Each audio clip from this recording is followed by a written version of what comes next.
የሞቱ ሰዎች ተነስተው ሊያድኑን አይችሉም። እንደመሰረቱ መጽሐፍ ቅዱስ ላይ ይላል። ያ አሁን አምላካችን ኢየሱስ ክርስቶስን መዳፈር ነው። ጊዮርጊስ መጥቶ ያድነናል ማለት በጣም መዳፈር ነው። ፍጥሮ ያድነናል ማለት የለብን። ይራዳናል። ከየት መጡ? እንደኛ ሰው ነው። አልፏል። እኔም ቅዱስ ተብዬ እኮ ላልፍ ይችላል እና እኔ ተነስቼ በፈረስ ልመጣ ነው። በአንድ ዘመን ገኗል። በዚያ ተጻፈ። ድርሳንን ምንድነው? ድሪቶን ይዘህ እየተንቀሳቀስክ ነው። እስኪ በኢየሱስ ክርስቶስ መጀመሪያ ዘምሩ። እስኪ ዘምሩለት። እስኪ ለኢየሱስ ክርስቶስ ዘምር። ስለ ክርስቶስ ሲሉ ቅዱሳኑ የከፈሉትን ዋጋ የምንሰብክበት የቅዱሳኑን እግዚአብሔር ያከበራቸውን ክብር የምንገልጥበት አንደኛው ምስክርነታችን ነው፣ ስብከታችን ነው። መዝሙር ራሱ የስብከት አንደኛው ክፍላችን ነው። ስለዚህ ለድንግል ማርያም በጣም እዘምራለሁ። ምን እያልኩ? የአምላክ እናት ነሽ፣ የጌታ እናት ነሽ፣ የፈጣሪ እናት ነሽ፣ ክርስቶስን ያየንብሽ ነሽ። አሁን ቅድም የሰማነው ህዝቡ ነይ ነይ ብለህ ብትዘመር አሁን እሱ ምንድን ነው? አሁን ነይ ነይ ማርያም ስትል አሁን እችንም አስረዳኝ። ላስረዳ። ምን ችግር አለው? እኔ ምን ችግር የለም። ለምናደርገው ነገር የምንጠቀምበት ነገሮችን ለምን እንደምናደርግ ላሳይ። እሺ መልካም። እኛ ምን እናምናለን መሰለህ? ቅዱሳን በስጋ ሲያርፉ አበቃላቸው ሞቱ ብለን አናምንም። እግዚአብሔር ከነሱ ጋር ስላለ ከነሱ ጋር ያለው ጸጋ በረከት ሁሌም በዙሪያችን ይኖራል ብለን እናምናለን። ኦኬ፣ ሁሌም ተመለስ ፕሊስ። አለ። እሺ፣ ሁሌም በዙሪያችን ይኖራል ብለን እናምናለን። ነይኔም የማርያም ስንል ፍቅራችን እየገለጥን ነው። አሁንም ትምጣለን።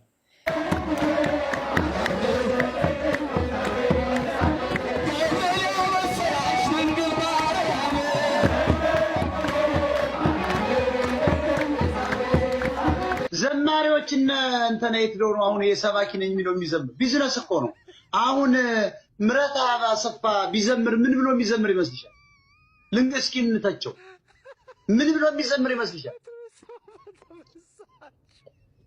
ነይ ነይ የሚዬ ማርያም ነው። ያ ከዛ አልፍ ምን ያው ከዚህ አልፍ ነይ ነይ የሚዬ ማርያም ከየት ነው የምትመጣ? ማርያም ሻመት ነይ ነይ የሚዬ አማራ ልትደርስ አልቻለች።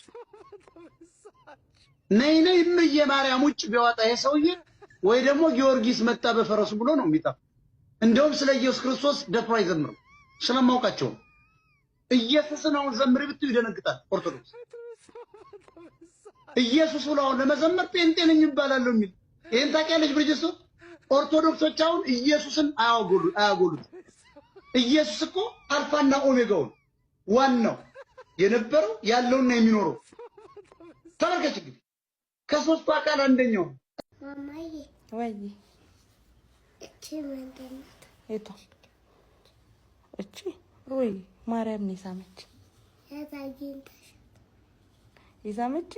እንዳንቺ ትንሽ ሆኜ እኮ እንዳንቺ ትንሽ ሆኜ ሁሉንም ትንንሽ ልጆች ስለምትወድ ትመናለች። ልመልስልህ ኢስፋይን ምንም ብትል ትምህርት ግን ያስረዳሃል። ምክንያቱም ሳታቋት ስለሆነ የምትዋሹት ማወቃችሁ ጥሩ ነው ወንድሜ። ስለዚህ እኛ ድንግል ማርያም ነይልን ስንላት ምን እያል ነው መሰለ? ከድንግል ማርያም ጋር ሁሌም ጸጋ አለ። የእግዚአብሔር ጸጋ ሁሌም ከእርሷ ጋር ነው። እኛና ቅዱሳን ኮሚኒኬሽን አለን ብለን እናምናለን። እንደናንተ የቅዱሳን ሲሞቱ አበቃላቸው በቃ ምናምን አንልም እኛ። አሁን ደግሞ ከቅዱሳን አጽም ይዩት። ያ የቅዱሳን አጽም ነው። እዚሁ አቡነ አረጋዊ ገዳም ነው። በጣም ነው የሚገርም። ተራራው ጫፍ ላይ ነው ያለ ነው። በጣም ያስፈራል። በጣም ነው የሚያስፈራው።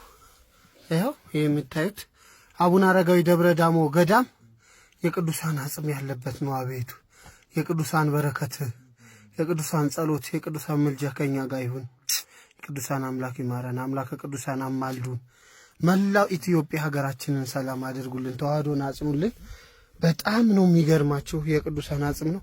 አቡነ አረጋዊ ተራራው ጫፍ ድረስ ሄደን ነው አሁን በዛ ማለት በጣም ነው የሚገርማችሁ። ስለዚህ አንድ የክርስቶስ የሚባል ዓለምን በአይን ክዳን ርግብግቢት ማለት ዓለምን ማጥፋት የሚችል ልጅ እያላት እኛ ስለምንድን ነው ስለ ማርያም እንጨነቅላት? እሱን እኮ ነው የምልህ። ኤግዛክትሊ ቀጥል። አሁን እኮ እግዚአብሔር ይስቅብናል ራሱ ፈጥሮ። እንዴት አይነት ደደብ ነው እኮ ያለው ይላል። አሁን እኔና አንቺ ላይ እኮ አይስቅም። ጥሩ አእምሮ የሰጠን ስለሆነ እየሰራንበት ነው። ሌሎች ግን አሁን በጣም ያዝናል እኮ። ማርያም እኮ ታዝናለች። ማርያም አሁን መርጦ ለማርያም አለች፣ አክሱም ጽዮን አለች፣ ተድባበ ማርያም አለች። ስሟን ማስታወስ ጥሩ ነው። ግን ማርያም በዚያ ሁሉ ቤተክርስቲያን ውስጥ አለች ማለት አይደለም። ማርያም በሚሊዮኖች ቦታ ላይ አንድ ጊዜ ትገኛለች የሚባል ውሸት ነው። ሊኖር አይችልም። ሚራክል ሊሆን አይችልም። ማርያም ከዚህ ዓለም ተገላግላ ሄዳለች። ወይ በአባቷ በልጇ ቀኝ ናት የተባለው እውነት ነው፣ ወይ ደግሞ ገና ትነሳለች የተባለው። ዞሮ ዞሮ ግን ማርያም ሚሊዮን ማርያም የለም። ሚሊዮን መጽሐፍ ቅዱስ የለም። ባይብል ዋን ትውልድ ሁሉ ለሱ ይንበረከካሉ። በቃ እንኳን እኛ አዋፋት ይንበረከካሉ፣ አዝርዕቶች ይንበረከካሉ፣ ይተነፍሳሉ፣ ያወራሉ እኮ ራሱ አዋፋት እኮ ያወራሉ፣ አናውቅም እንጂ። ስለዚህ እኛ ዋናው ይሄንኛ እናምንበታለን። ግን ለማርያም ይሄን ያህል መጨነቅ አግባብነት የለውም። እኛ ደካማ ስጋ ሆነን የማንረባ ቡትቷ ሆነን ለቅድስት ድንግል ማርያም እኛ ተጨነቅን ስንል በጣም ማፈሪያዎች ነው። ዓለምን የሚያርበደብድ ዓለምን በፍታ በአንድ ትንፋሽ የሚያጠፋ ልጅ እያላት ስለሷ ዓለምን እንጨነቃለን አልኩ እኮ። እንውደዳት፣ ይልቅ እናክብራት፣ ለእውነት እንቁ፣ እንታመንባት እንጂ ማርያምን እንዲተነክታ ምናምን ተነክታ ምን አባት የሰማዕት እኮ ጠቅላላ ኃያል አምላክ የሚባለው የማይችለው ልጅ ነው ያለ።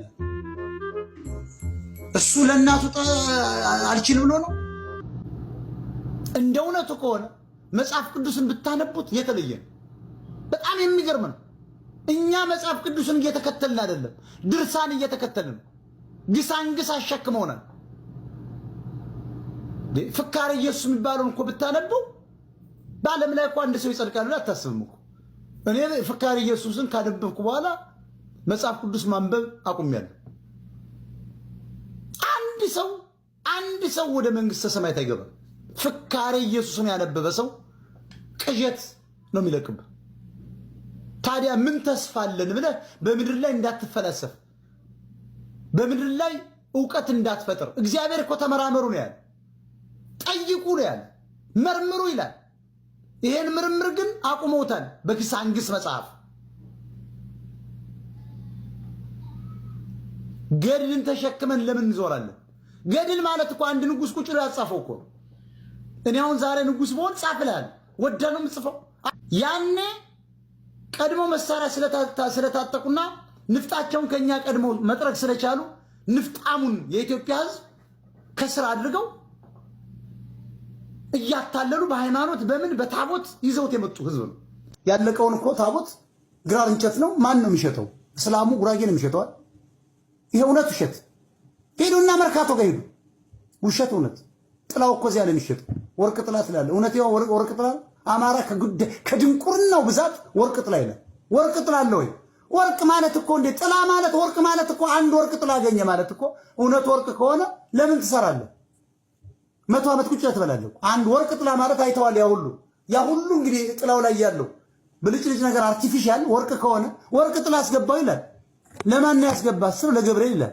ገብርኤል ጥላ ይዘረጋሉ ስትለው ይሄው ሃይማኖታችን አዋረደው ይመጣል። ሐቅ ስለምትነግሩ ያንን ጥላ ሰብስበው ደግሞ መጨረሻ ደግሞ ወስደው ምን ያደርጉታል? መልሰው ለመርካቶ ለሙስሊሙ ነጋዴ ደግሞ ያስረክባል። ያ ደግሞ መልሶ ይቸረችራል። እውነት እግዚአብሔር በጉቦ ቢታለል አምላክ ነው? እውነት ባንተ ዕጣንና መባ የሚታለል ይመስላል እግዚአብሔር? እግዚአብሔር እኮ የሁሉ ነገር ፈጣሪ ነው። በዚህ ምድር የምናየው የማናየው ዩኒቨርስ ክሬኤተር ነው። እኛ ደግሞ ፍጡራን ነው።